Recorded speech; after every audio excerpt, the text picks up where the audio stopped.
question I always like to ask myself, and I feel that this question is definitely worth thinking about yourself, is, what do you represent? I want you all to think of an answer for this question. I'll repeat it. It is, what do you represent? I'll give you about 10 seconds to think of an answer. Ready, go.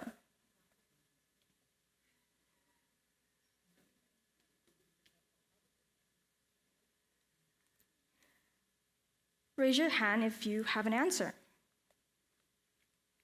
Wow, pretty good amount. Even if you don't have an answer, that's totally fine, since this is such a broad question. I mean, a person can represent many things. They could represent a feeling, an object, where they grew up, and so on. There are so many possibilities to what a person can truly represent. But for me, when I ask myself this question, I've come up with the answer that is, I represent a symbol of peace, and that peace is possible. Now, of course, that can mean many things, but for me and my family, what I represent means a lot to us, and I'm gonna tell you why. So in talking about what I represent, I wanna tell it through my family's history, basically what we've been through to get to this point in time. And so a little about myself, I am Japanese and Chamorro. And don't worry if you don't know what Chamorro is, I'll get into that a little later. But what makes me represent a symbol of peace is that, like a lot of people, my ancestors were not always at peace with each other. And that's one reason why time can be such a beautiful thing, since it gives us humans space to heal and eventually come back together again to make the world a better place. To tell my family's history and how it makes me represent a symbol of peace, I'm going to take you to a time where the world was at one of its worst, World War II. Now, during the difficult time of World War II, where America and the Allies defeated Japan and Germany, many attacks were made throughout the 6 deadly years. And a specific event that resonates with my family's history is the Japanese occupation of Guam. I first would like to mention the contents of this occupation. So first off, if you don't know where or what Guam is an extremely small island. I mean, it's really small. It's about 30 miles long and is a part of America, but is not considered a real state, just territory. And remember when I mentioned I was Chamorro? Well, Chamorros are actually the natives of Guam, so me and my family have the blood of the first people that settled on Guam. So pretty cool, right? Anyway, going back to the Japanese occupation, my family will never forget what they experienced during this occupation. My whole family during World War II lived in Guam during that time, and have lots to say about the invasion, just like many Chamorros today who have lived to tell their stories. So this occupation started on December 10th, 1941, right after the attack on Pearl Harbor had ended, and lasted until July 21st, 1944, which is now the date of Guam's Liberation Day. And so, according to the New York Times, during the occupation, Japan treated Guam as if it was its latest Pacific colony, renaming it Omiyajima, meaning Great Shrine Island. And not only did Guam lose its name, but also its independence.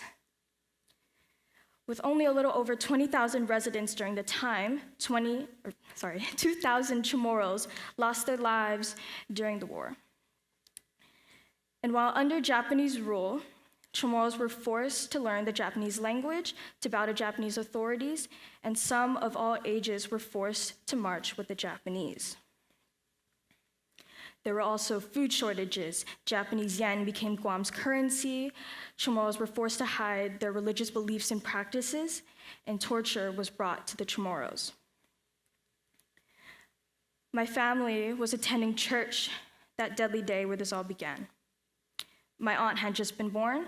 She was born with light hair and pale skin, and the Japanese despised any one of those features, so she was therefore hidden for her safety.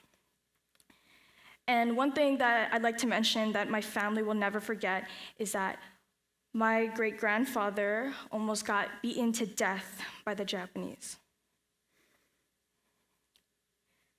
What saved his life, though, was that he had a valuable job since he worked at the marshal's office, so they spared him.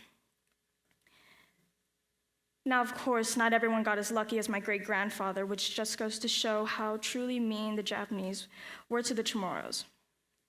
I mean, it was war. The Japanese had only one goal in mind, which was to turn Americans into Japanese subjects, and Guam fell victim to that. And not to say that the Japanese were bad people or anything, they were fighting for what they believed in, just like everyone else in that time. But I think that this part of the war has not been talked about enough, since the Japanese occupation of Guam has always been overshadowed by mainly the attack on Pearl Harbor and other happenings, which is why I am glad to bring awareness to the Japanese occupation of Guam and why I am a symbol of peace. And on the subject of peace, here is where I'd like to tie everything together. So like I mentioned before, I am both Chamorro and Japanese, which might seem a bit odd after hearing everything I've just told you, which it is. My father, who is full Chamorro, born and raised in Guam, married my mother, who was full Japanese, and so my Chamorro great-grandparents may have just rolled in their grave after seeing that my father chose to spend the rest of his life with a Japanese woman. But nonetheless, me being here on this stage, spreading awareness about my ancestors' history, is a sign that peace is among us, that peace is here with us. And of course, we'll never forget about the past, but moving on is what is truly key to the human race progressing for the better. Peace is truly possible, and I am an example of it. So I'd like to ask you my question again, which is, what do you represent? I'll give you another 10 seconds to think of an answer. Ready, go.